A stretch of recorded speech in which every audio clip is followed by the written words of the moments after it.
जय श्री महाकाल। ओम नमः शिवाय। आप इस चैनल पर पंडित प्रदीप मिश्रा जी के बताए उपाय को वीडियो में बताते हैं ताकि वह उपाय आपको आसानी से समझ में आ सके।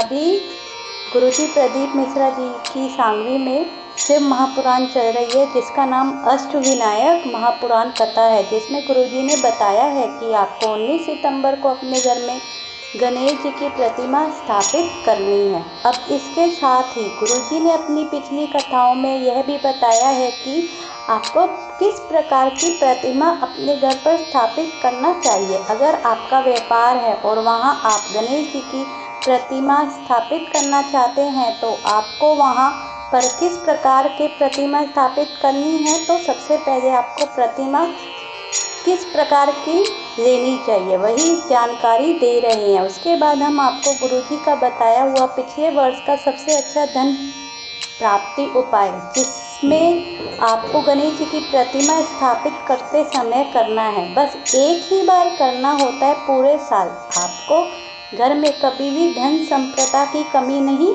रहती, हमेशा धन संपदा भरी ही रहती है। उससे पहले हम आपको यह बता दें कि आपको प्रतिमा कैसी लेनी है। तो गुरुजी पंडित प्रदीप मिश्रा जी ने ही अपनी पिछली कथा में बताया है कि आप गणेश जी की प्रतिमा लेने जा रहे हैं, आप अपने घर के लिए जा रहे हैं, तो गणेश जी की सूंड है वह गणेश जी के दाहिने ओर होनी चाहिए। मतलब गणेश जी का जो दाहिना हाथ होगा उस ओर सूंड का भी मुख होना चाहिए, सूंड उस साइड मुड़ी होनी चाहिए। इस प्रकार की दाहिने और मुड़ी हुई वाली सूंड की प्रतिमा अपने घर पर रखना चाहिए। और अगर रोजगार है या फिर नौकरी है, ऐसी जगह पर आप अपनी गणेश जी की प्रतिमा स्थापित करना चाहते हैं तो गणेश जी की जो सूंड है गणेश जी के बाईं ओर होनी चाहिए। मतलब गणेश जी का जो बायां हाथ है उस ओर सूंड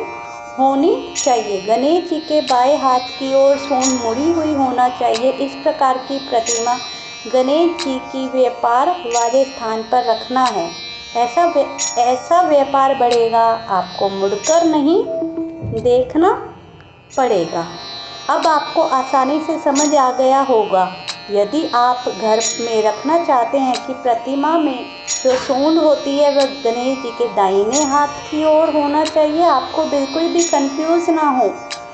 गणेश जी की प्रतिमा में जो गणेश जी का दाहिना हाथ होगा उस साइड सूंड मुड़ी हुई है तो वह आपको अपने घर पर रखना है। और गणेश जी के बाएं हाथ की ओर सूंड मुड़ी हुई है तो उससे आपको अपने व्यापार वाले स्थान पर रखना है। आपके स्थापना के समय आपको एक विशेष उपाय करना है, रिद्धि सिद्धि वाला उपाय करना है, जो कि गुरुजी ने अपनी पिछली कथा में बताया। पिछले वर्ष की कथा गुरुजी ने इस विशेष उपाय की जानकारी दी थी। आपको कुछ नहीं करना है, जिस प्रकार से गणेश जी की स्थापना करते हैं उसी प्रकार से कीजिए। बस आप जिस दीवार पर गणेश जी की प्रतिमा रखते हैं, जो दीवार है उसमें आपको 2 स्वास्तिक बना देना है। यह दोनों स्वास्तिक आपको एक रिद्धि सिद्धि का नाम लेते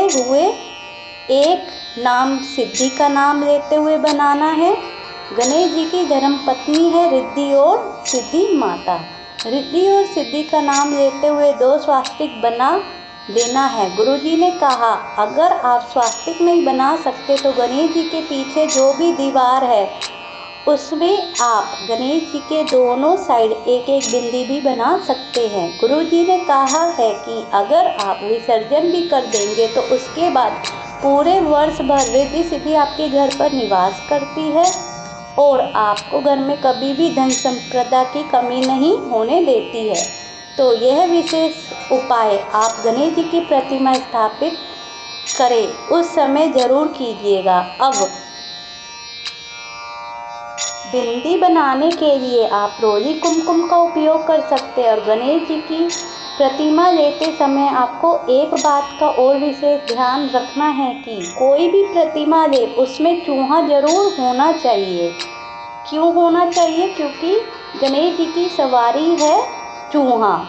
किसी भी प्रतिमा में अगर आप यह जरूर देखें कि उसमें चूहा है कि नहीं, चूहे की आकृति बनी है कि नहीं। इस प्रकार की गणेश प्रतिमा जरूर ले। आशा करती हूँ यह वीडियो आपको उपयोगी लगी होगी। गुरुजी की कथा सुनकर हमने आपको आसान शब्दों में समझाने का प्रयास किया है। वीडियो को लाइक करें, कमेंट बॉक्स में हर हर महादेव, श्री शिवाय नमस्तुभ्यम जरूर टाइप कीजिए। धन्यवाद। ओम नमः शिवाय।